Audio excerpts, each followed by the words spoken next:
Hi, it's Micky Dolenz here. You're listening to Inspirado Projecto.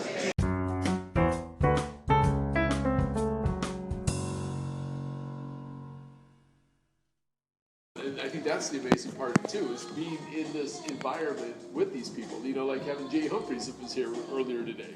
You know, he was on reality TV star, and he was, you know, played in the NBA for 7 or 8 years. You know, it's like, yeah.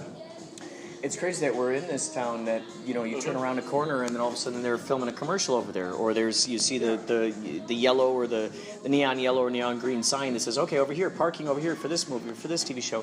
Yeah. That's what spurs those Starlight tours and everything else, because these other people can't. They're not connected to this. Oh, To us, it's kind of normal. At this point, yeah, it's gotten. Yeah. You know, with her meeting Leonard like that outside of, you know, the furniture store. That's like, incredible. Yeah, and then becoming a friend. You know, the stories that John Marshall used to tell me, that Anne Bancroft and Mel Brooks, that they would go walk their dog down the street, and they would argue and fight all the time, and neighbors would come out, hey Mel, leave her alone. Oh my gosh. They're all yelling, hey, shut up, I'll yell at Anne if I want to. You know? That's so funny. Where was that? He lived in the Hollywood Hills over here. Yeah, 2 doors down was Brian Keith was his neighbor. He lived 2 doors. Yeah, he said he actually heard the gunshots when he killed himself, because he was right there. Yeah.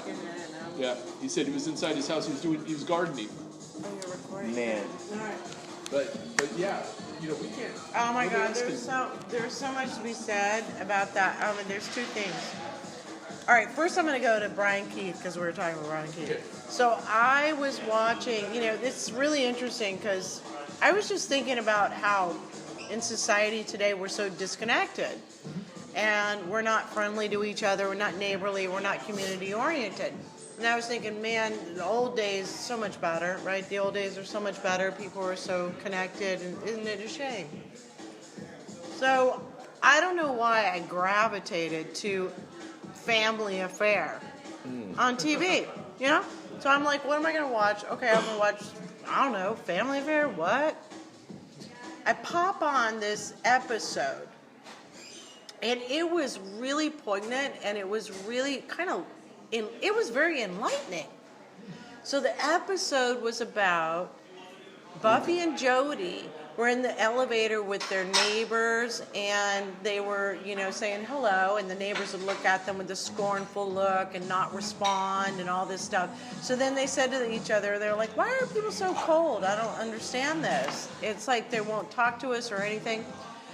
And then they went to Brian Keith, the dad, and said, these are our neighbors, and yet we don't talk to each other, and they just ignore us, and what's the deal? And I'm looking in the dictionary, Buffy says, and it says neighborly, to be like kind to one another and talk to each other, but these are our neighbors, but they're not neighborly. I don't understand it. And Brian Keith, the dad's like saying, well, you know, that's just how people are. They just get on with their own things, and they get on with their own lives, and that's just the way things are, you know, and it's just New York City, what? And they asked the sister, Sissy, what do you think? Well, people are just busy, they got lives going on, they're just busy. So the kid said, you know, we really want to have a party here in the lobby of the building. Can we get permission for all the neighbors to get to know each other, and then they can be related?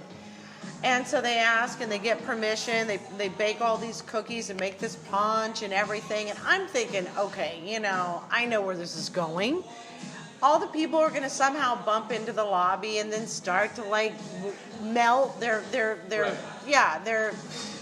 awkwardness or their disconnect will melt, and they'll start like getting together over this party, and it'll be so cute, just like a typical TV series is supposed to be in the 60s. Nobody shows up for the party.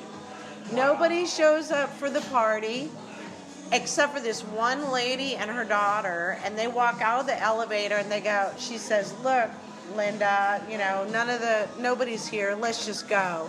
And the only reason why we came down here is because you and Buffy are friends on the playground. There's nobody here, let's just go. And they leave. So then it was a complete disaster and everything. I thought, God, this is a lot of reality here. I mean, nobody's showing up to the party and all this. And they were given, they were giving out the invitations prior to the party, and people would not come to the door. They were trying, before having this party, to try to just meet people. And the guy wouldn't open his door. He's looking through the peephole. What do you want? Everybody was not talking to these kids. This one lady said, okay, what do you want? Come on in. They came in. And they sit on the couch. Well, we're your neighbors, and we just wanted to get to know you. And she's like, yeah, sure, you're going to burglarize me, aren't you? Because the neighbor over here down the hall, when she had somebody come in, she had somebody come in to go fix the place, and all they did was case it and burglarized it later. So I'm sure these kids, 5 and 7 years old, 7 years old, or whatever their ages are just a precursor to a burglary.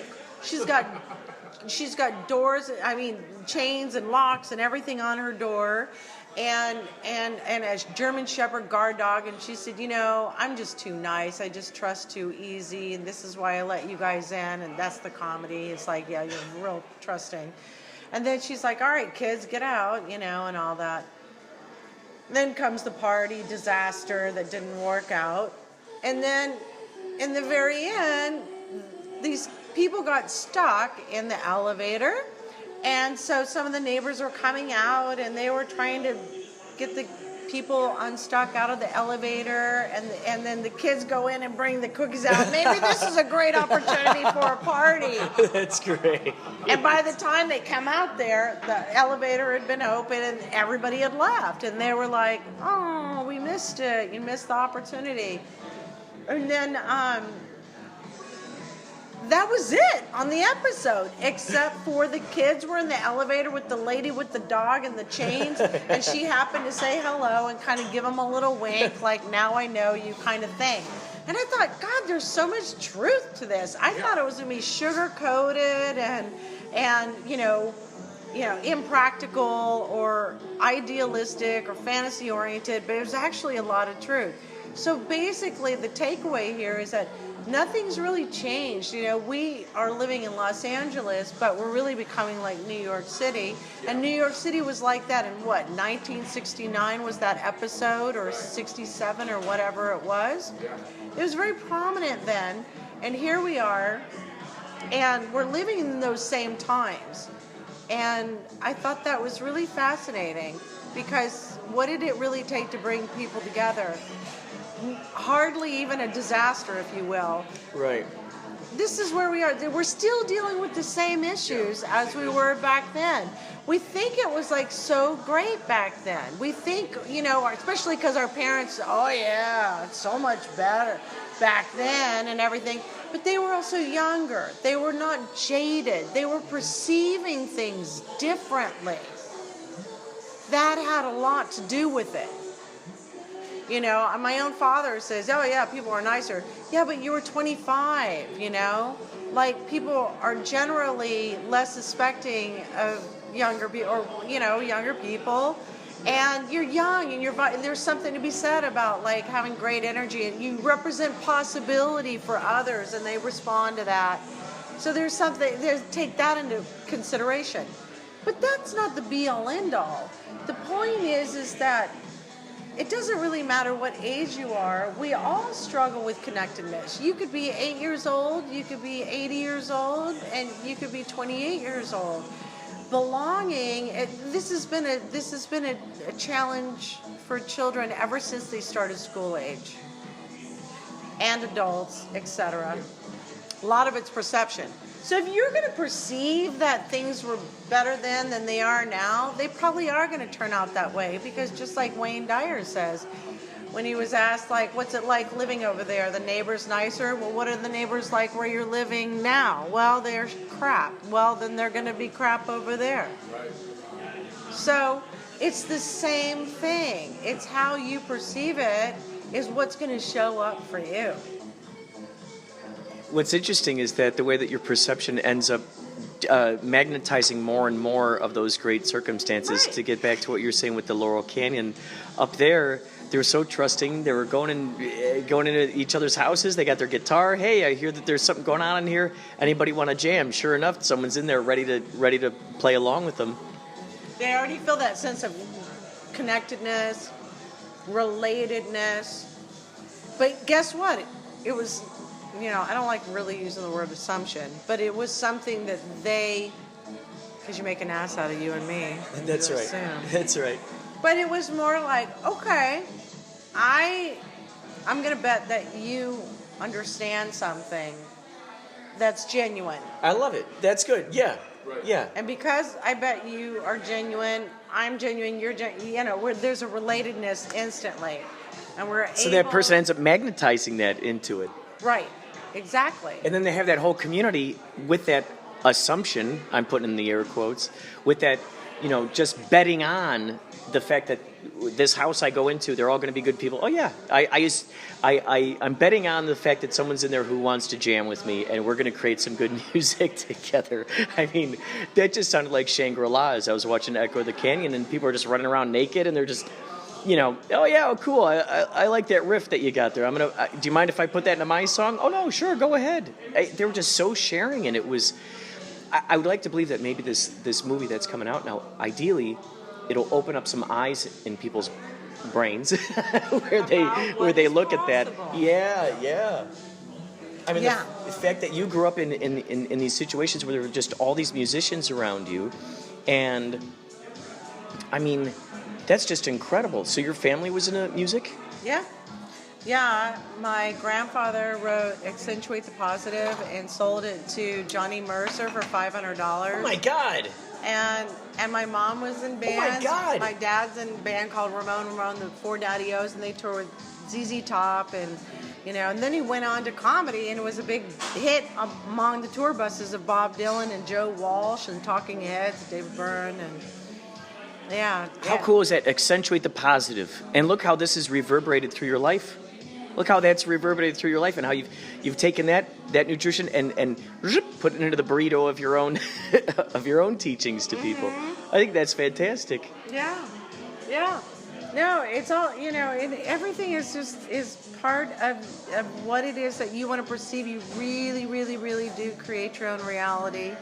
You really do, and you definitely do magnetize things to yourself. Yeah, I want you to take a look and see, what is it that I'm really, not what I want to be committed to, or not what I want to be intentional about, but what am I really intentional about, will give you a clue as to what you're really creating, okay? So it's interesting because you could be saying to yourself, well, I want to work, and I want to, pursue a goal, or I want this thing in my life, but maybe you don't. Maybe you have to take a harsh look and go, well, actually, I'm saying because I should, and I'm saying this because it's expected of me, or I'm saying this because time and bills or whatever are dictating to me. Take that out of the equation. If these were not considerations, I think that will give you a better perspective about what you're really intending, what you're really committed to. And then you'll know what you're creating, and then you'll understand better about how to create something different, or how to honor that which you're creating in the moment.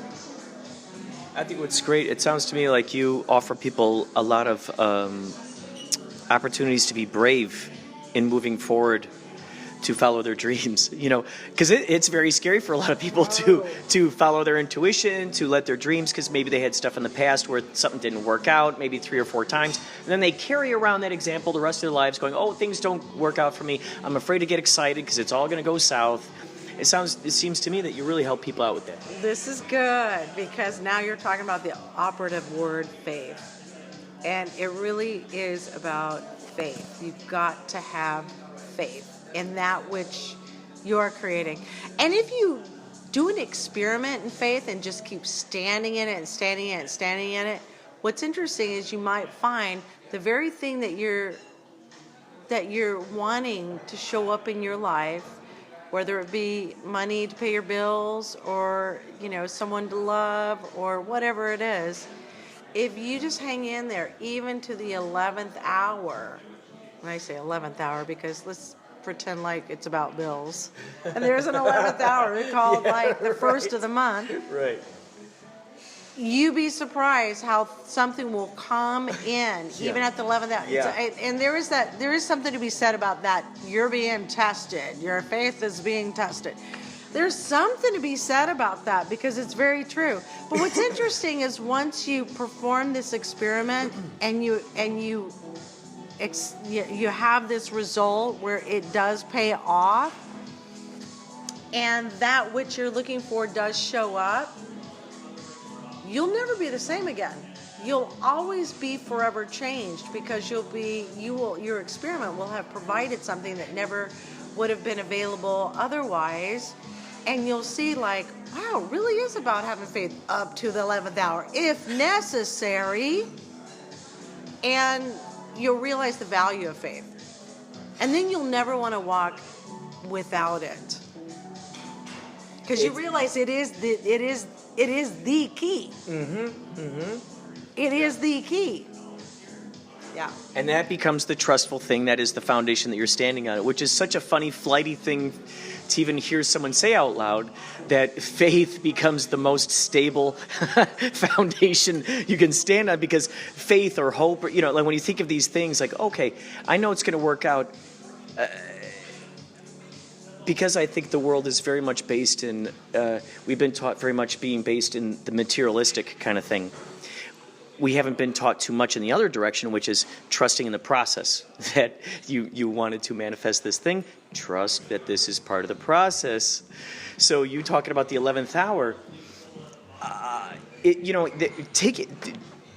hearing that advice, it sounds crazy, but it isn't until you actually truly apply it and really give it a chance to really work its magic that you actually do see its magic work. You have to first give it a chance, don't you? Yeah, because you know why? Everything is energy. And until you start to relate to the world as energy, you'll be misled. You'll misunderstand the whole point of everything. I can't emphasize it enough that we are creative beings. We're here to create and experience. Create something and experience that which we create. And that's all there is. And you can take a moment right now and think about it and go, is there anything that I don't create and experience? And you'll say to yourself, no, because even when you're sleeping, even if you were in a coma, you're still creating and experiencing. Maybe it's just cells turning over, and maybe it's just, blood or oxygen and things, you're still creating and experiencing something, always, even in near-death experiences, even once you've died. You've created something, you've experienced it. I remember this near-death experience, somebody was recalling, and they said, I was in the hospital and all this, and I was dead, didn't really know it, and I was going up to the nurses going, hey, listen to this, I got something to say, and why don't you do this and that? I got something to say. Yeah, and he was getting so annoyed because they were ignoring him. How dare these nurses ignore him as a patient? And he didn't get it at first, that he was actually dead. But there he is, creating something, experiencing it, if you will. Wow, incredible. Yeah, you're always creating something and experiencing it. And that's all that life is. So then you go, well, then your next question might be, well, it shouldn't matter what I create, right? Like I can just do whatever. If that's the point, I can just do whatever. And it's like, no, you can't just do whatever because there's consequences, because ultimately, this world is founded in love. That's why we're still here. And also because that is who we are authentically, essentially who we are. Now, if you are creating who you are being out of love, that which is authentic, your life is going to work. And also you're going to expand and grow, and you're going to be prolific in life, because that is authentic, because that is who we truly are. The alternative is coming from creating out of a base of fear. If you're being uninspired, if you're being, I'm creating myself to be, depressed, I'm creating myself to be ill, I'm being tired, I'm being faithless, I'm being doubtful, I'm being unmotivated, I'm being insecure. The list goes on and on and on. Well, that's not your purpose. That's not why you're here. That's not who you truly are. That's like it's been said, the acronym FEAR, false experience appearing real. It's not who we really are. We can create that, but it's not who our real selves are. If we live out of that, things aren't going to work. Why? Because it's not real. It's not true. And it's not who we really are. So of course things are not going to work. Of course you're going to be miserable. Of course everything's going to be unsatisfactory. Of course you're going to experience suffering. And that's not your purpose here. Now, why are those things here if that's not our purpose? Because we need relativity. We need something to compare it to. How can we really understand happiness if we don't know what it is to suffer? So we need to have relativity. We need to understand the difference. But that's not where we want to create ourselves to be coming from. We don't want to create out of that, because that's new. That is inauthentic. And guess what? Life gets to say, hey, guess what? You're off track, and I'm going to show you, because I'm going to give you a little bit of suffering and pain to wake you up. So hopefully you'll go, ooh, I don't like that. Ouch. It's really so true, but it's like, hitting yourself, hurting yourself. It's like the pain's there to say, stop that. The pain's there to say, pay attention, look out, watch. And it nudges, it gives you little gentle nudges all the way up until the point where it really needs to knock on the door. It's been said before, the universe always just says yes to us. So if you go, oh, I'm not, good enough, or I'm just terrible, or the universe goes, yes. Oh, well, nobody loves me. Yes. I just do, blah, blah, blah. Yes. But if you're going, we're creating, you know what? Wow, this is a fun experience I'm living in. Yes. Wow, I'm magnetizing all these wonderful people into my life. Yes. It's just going, okay, what did you just tell me what you want? I'm just going to go ahead and give that to you. That's all I'm hearing is what you're telling me to tell you. It's like putting in the order, Right, because you have free will. Because you are free to create whatever you want. You have the power to do so.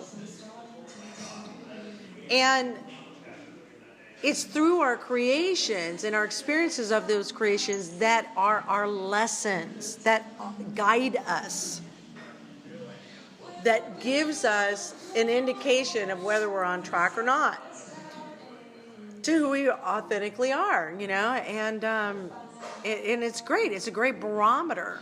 And guess what? It's not we are creating it. It's nope. It's not the circumstance. Are you going to dictate to your circumstance, or are you going to allow your circumstance to dictate to you? You can move mountains. You can move those circumstances into alignment with you. If you're having a hard time with your boss and you don't see eye to eye, you have total say in the matter. I got a great story for you. So when I was about 18, 19, I worked in a restaurant, and the lady that worked with me, oh boy, did she not like me from the get-go. She did not like me. She just, came down. She wanted to lord over me, seniority. I'm the boss here, and who are you? And it was a big mountain to overcome here. So I said to myself, I wonder what would happen, because I've always been into experiments. It's the best. Trust me, folks, experimenting is the best. I said, I wonder what would happen if I just didn't react to anything she was doing or saying to me, and I just kept giving her total love and total acceptance and totally just gave her good vibes. Just be great with her. Be awesome with her, regardless of anything she gives me. And I want to tell you, within a week, she was calling me her best friend. She just loved me. She couldn't say enough accolades about me. She did such a black and white change and in just short period of time. And I thought she was going to name her firstborn after me. I kid you not. And I learned something really powerful. I really did. And that was I just learned, like, that's the choice to make. That's the best course of action. Alternatively, could have resisted it. I could have fought with it. I could have been annoyed by it. I could have been giving up. I could have been all kinds of things, all of which are similar to each other. And I would have never I would have been fueling the fire. I would have been, fueling the fire. It wouldn't have done anything. Best experiment ever performed. I really encourage everybody That's cool. to try that. That's cool. And you know what? Don't put any time limits on it. Just keep being great with somebody. Keep being great with them. In fact, find the humor in it. Like, find the humor. Like, oh my God, how much. Something to be said about killing them with kindness, okay? Which I didn't quite understand until I did that experiment. Just keep doing it, keep doing it, keep doing it. You just know they're going to eventually drown in this sugary love, and they can't go on the way that they are, because the light always devours the darkness. That's brilliant. That's brilliant. Oh my gosh, that's brilliant. That's brilliant. Because I'm imagining probably what psychologically was going on in your boss's brain was. They're probably wondering, why is she... I'm not giving her any reasons as to why she should treat me with so much light, with so much, as if I'm her best friend or something, with such goodness, with such love. And it was probably confounding her brain, because she's like, okay, I was just throwing all this hatred, at this, giving her the stink eye this whole time. She's giving me all this love. Well, and then that probably, started... put her right in a room full of mirrors, going, okay, do I want to still keep throwing, negativity in a direction that's just giving me pure positivity? So it was probably back there subconsciously just working on it, and holy cow, before she knew it, she's that's all she sees is your pure light.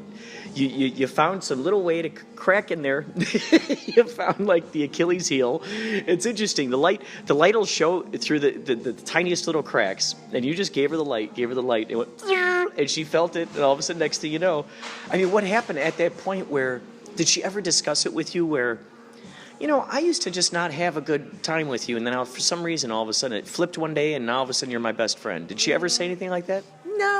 No, she didn't quite say anything like that. She just became my best friend instantly, but quickly. But here's the thing. You want to look at it like this. What are my alternatives? I can start a war, or I can continue to be great with somebody to the point to where that light devours the darkness, okay?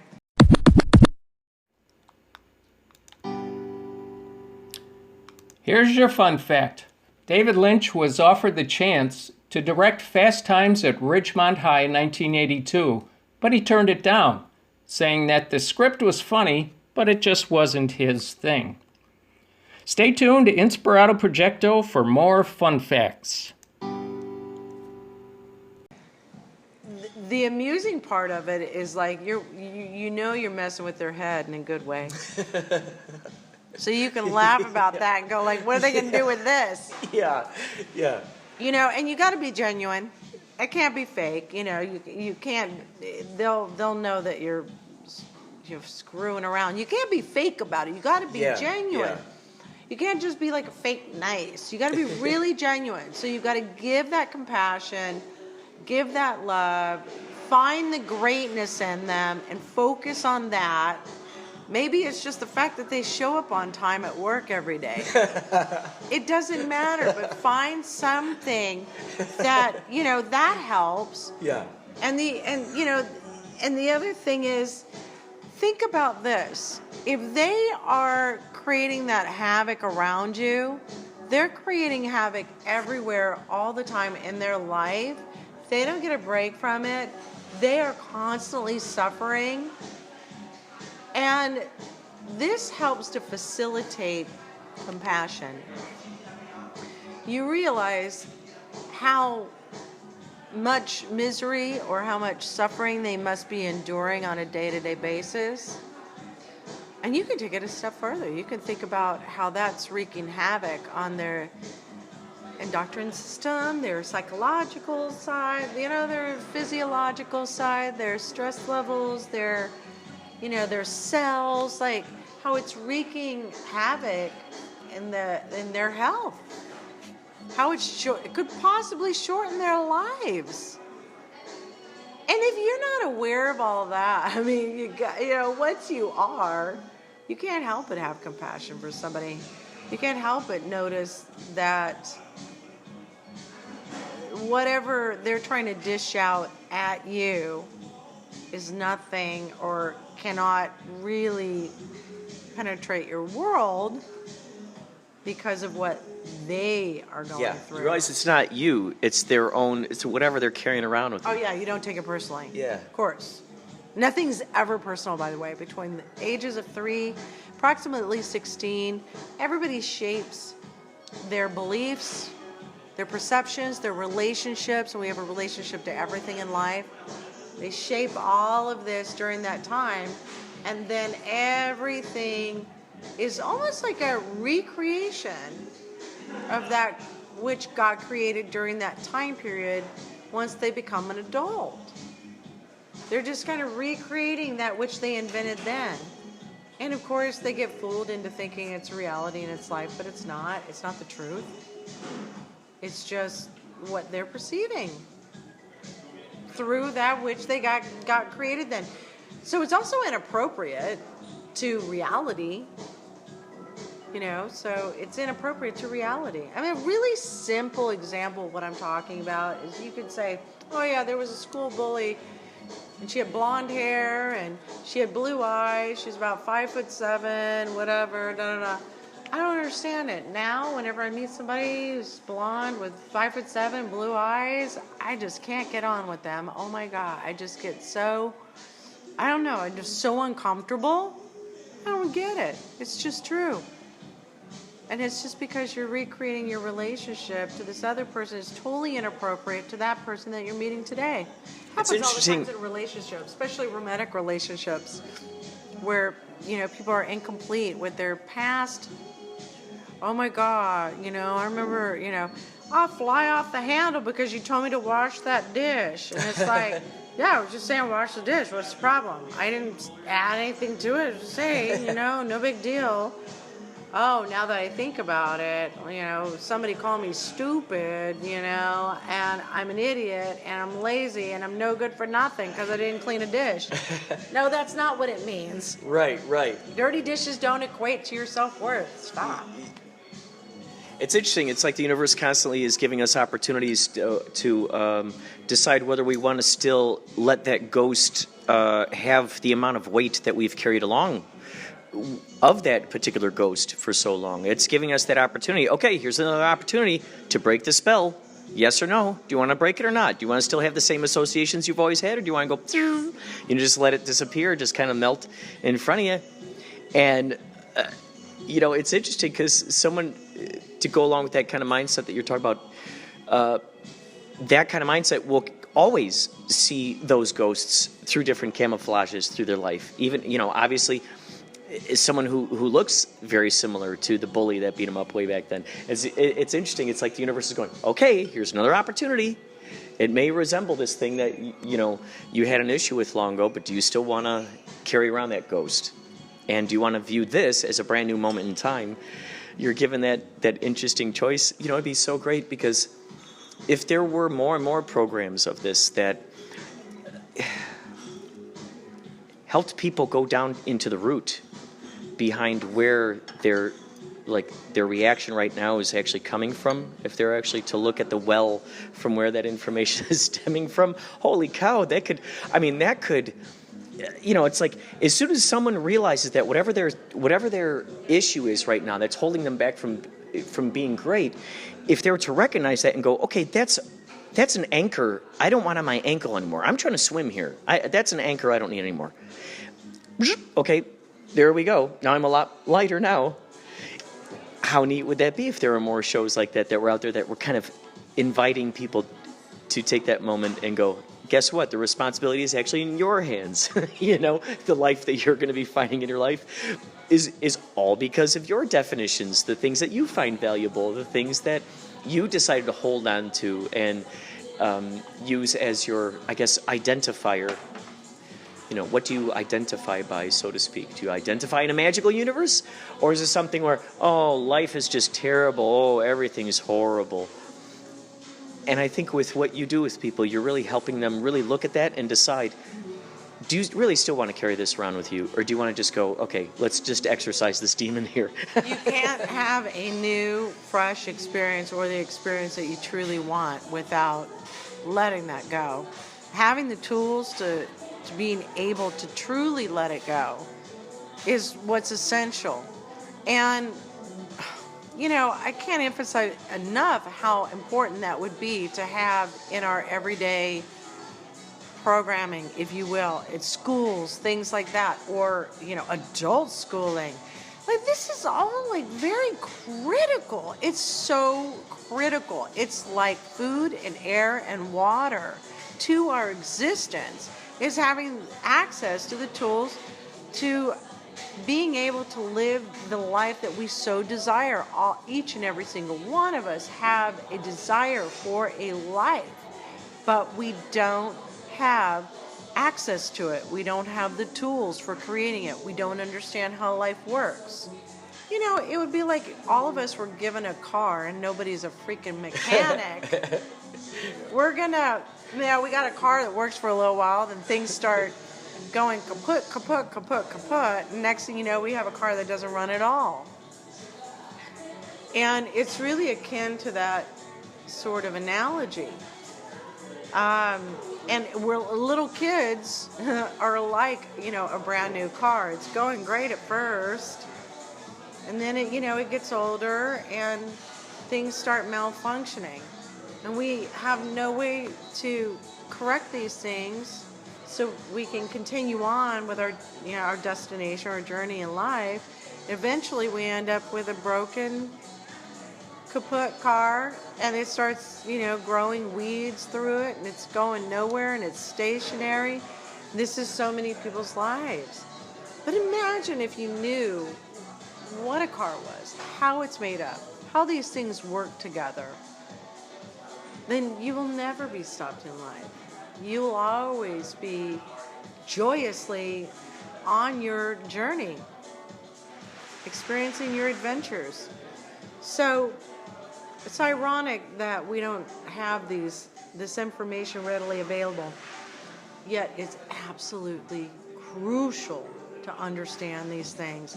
It kind of, it makes life, the purpose, the point of life, almost null and void. I mean, it's that important. But guess what? The good news is that the information's out there. There is access, you know, to the things that which we are missing, and it's out there. So we're not lost. We just have to connect to that. Connect to those truths. And make it a priority, a lifestyle priority. People make lifestyle priorities all the time. They eat every day, they exercise every day, they sleep every day. All these fundamental things. And yet this is something that's just as important, is understanding this. A lot of people believe that this planet is a schooling, a place to learn.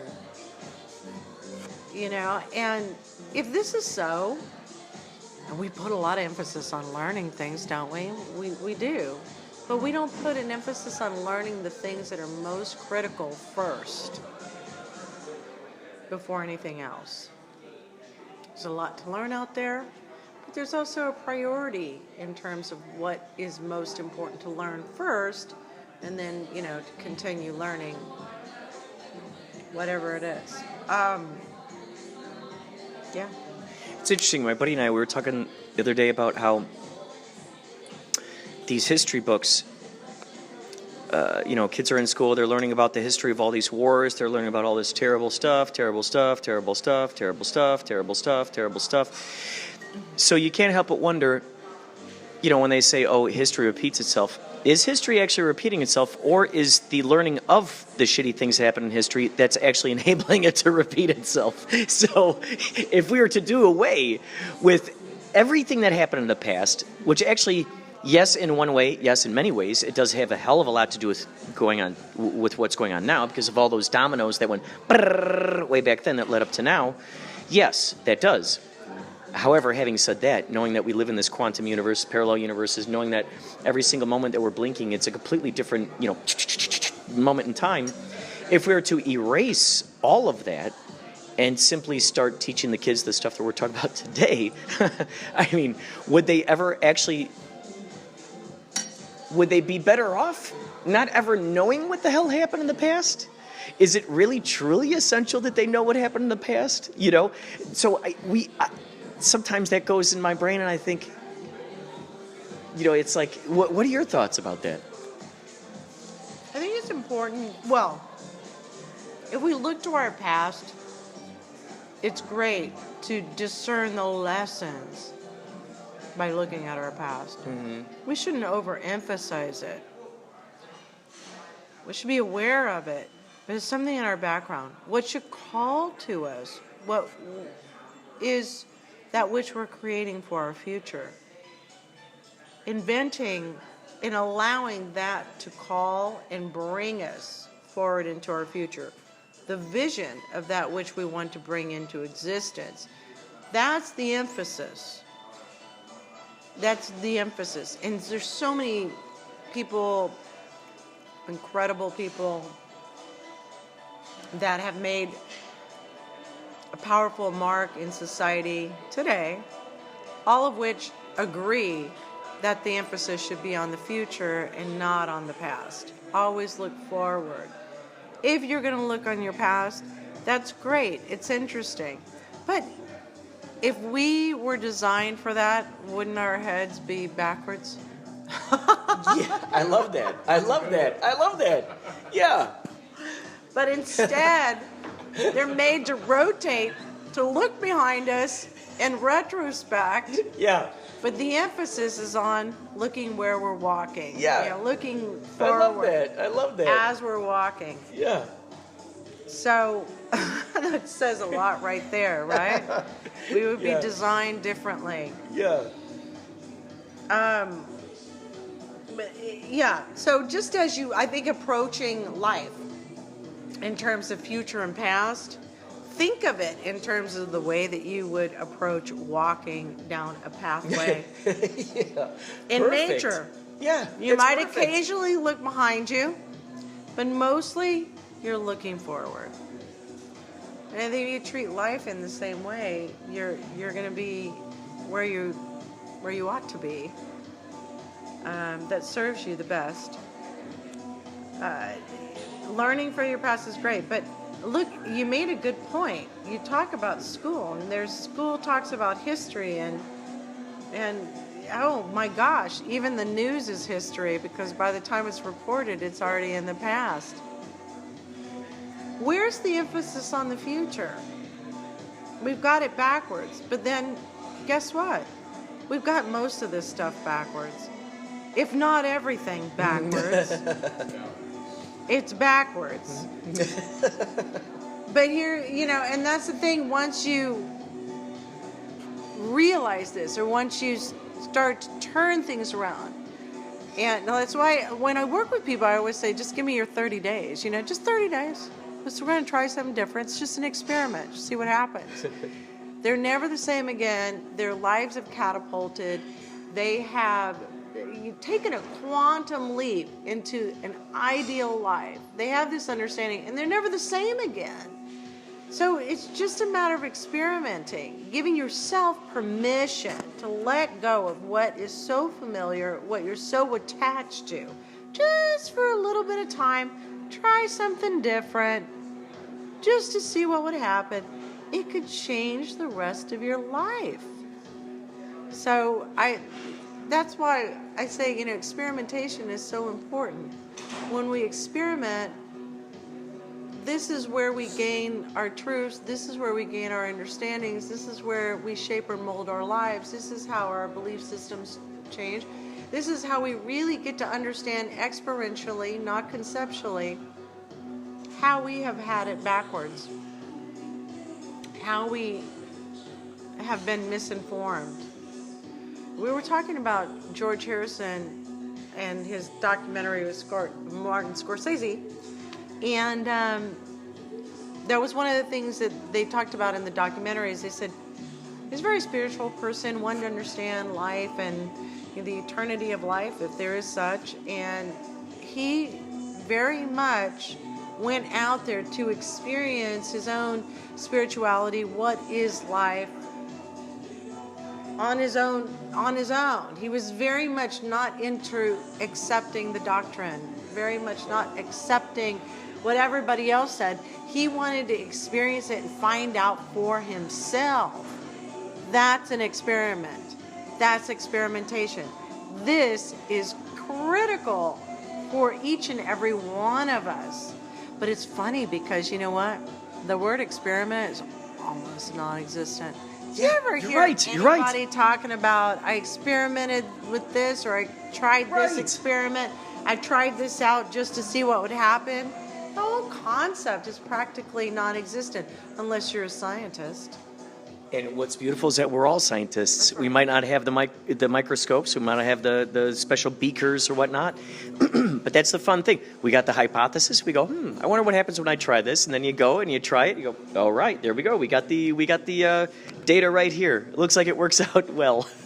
Some people don't even have enough freedom to experiment, to try a new dish.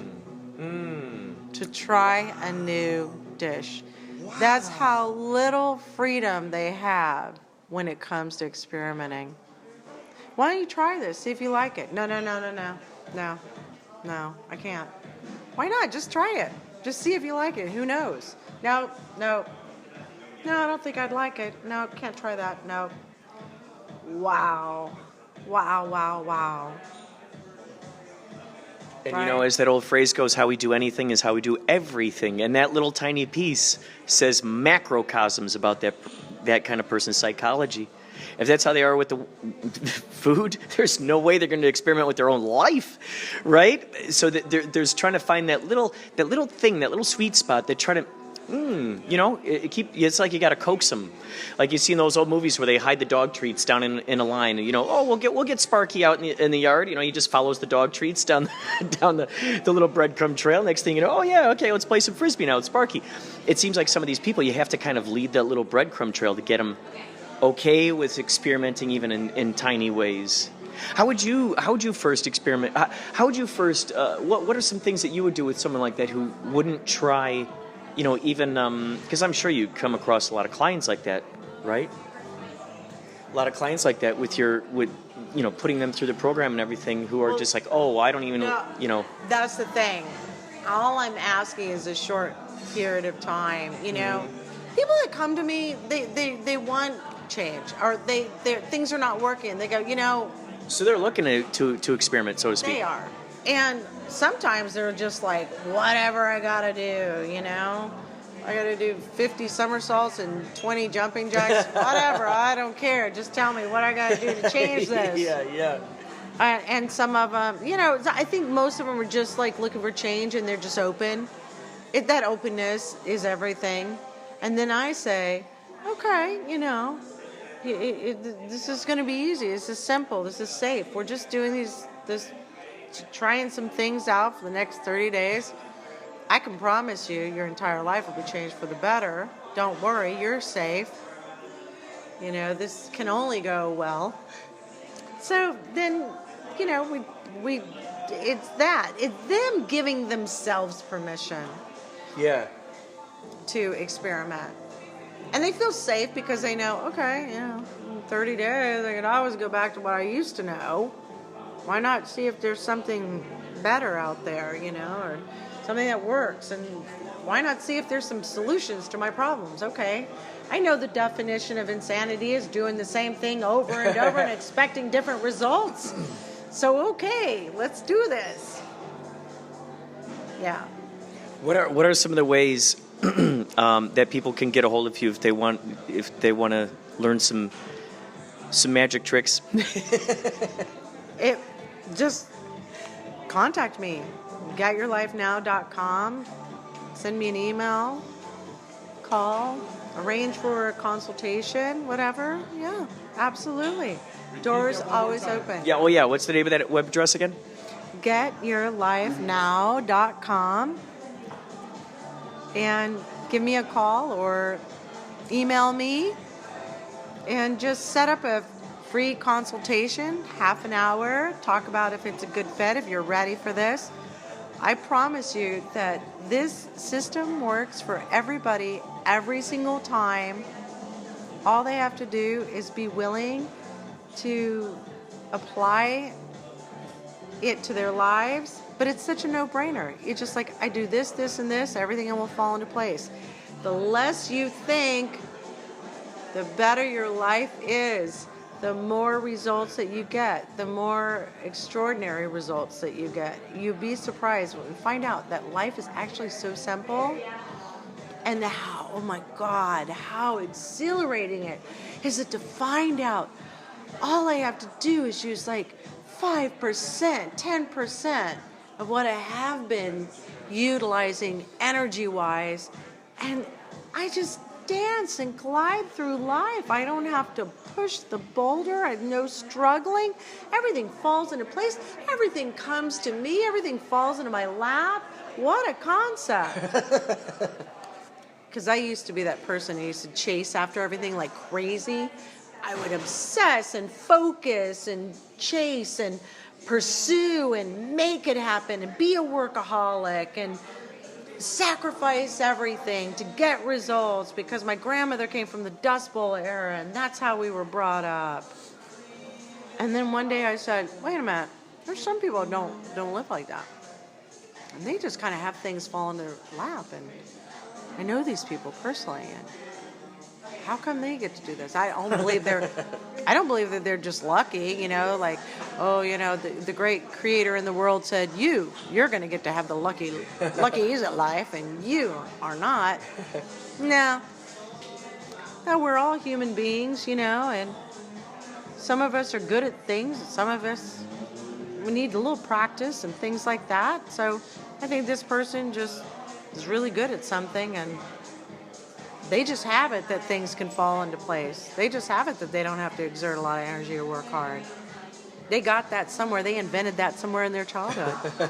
So I'm going to invent that for myself. See what happens. Never look back. Never look back. Things just fall into place. Oh, that's great. I love it. I love it. I love it. And that makes me high on life. What a fun life. Stuff just shows up. God, I got more time for my friends and socializing. It's balanced. I have time for the gym. I'm enjoying life. I work less. Things just fall into place. It's so fun. I realize now what I need to be concentrating on, and it doesn't require me to get out of bed. It doesn't require me to get out of bed. That's brilliant. Yeah. Oh my God, I love it. Yeah. That's the fundamental and most important part, is that which I do in bed. I take action. I do stuff. I have an action plan. But in that action plan, it's more like I just show up, engage, participate, be in the moment. Everything falls into place. That's easy too. The most important thing is what I do in my bedroom, before I even engage in the world. And that's what makes all the difference. Perfect example. I've had my practice for many, many years now. I still ask people, why? Why are you here? There's so many people to choose from. There's so many people that you could have called. What made you pick me? And they said, I don't know. It felt right. I kept being called back to you. I just felt like it was right. Never was it because, oh, your reviews or your accolades or because you were in a magazine or a TV show or this or that or something like that. Like a lot of logic would make you think. They always said, I don't know. I just felt right. That right there, and this happens every single time, folks, every single time. If there isn't more evidence that everything is energy, I don't know what is. I don't know. Because this is what they say every single time. That says it all. Ladies and gentlemen, get your life now. Not later, now. Get your life now. Sterling, thank you so much for talking. Thank you so much for your wisdom. Thank you so much for your hilarity. Welcome. Thank you so much for your creativity.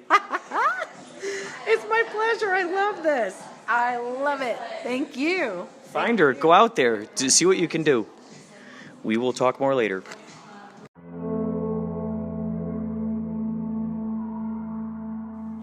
So while hanging out with Sterling today, she had talked about how she had become friends with Leonard Cohen. And I got home and I was so just blown away by this. She said she was friends with David Bowie too. And the K-Chung episode that we're having tomorrow, or actually today now, it's 1:16 a.m., 6/3/2019, June 6th. June 3rd, June 3rd, 1 at 2 p.m. On K-Chung, 16:30 a.m.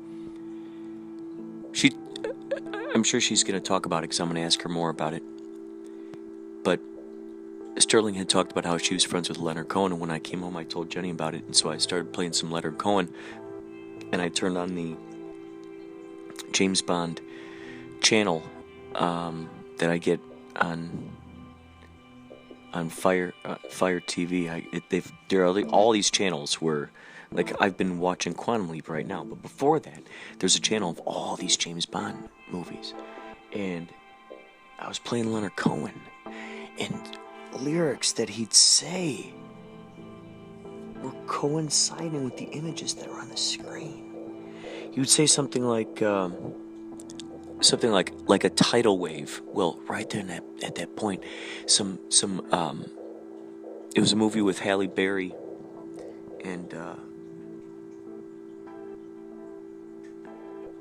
and Pierce Brosnan, and like a pipe of water broke right at that moment when he says the water came upon us, or something like that, tidal wave or something. Whoosh, all this water came through.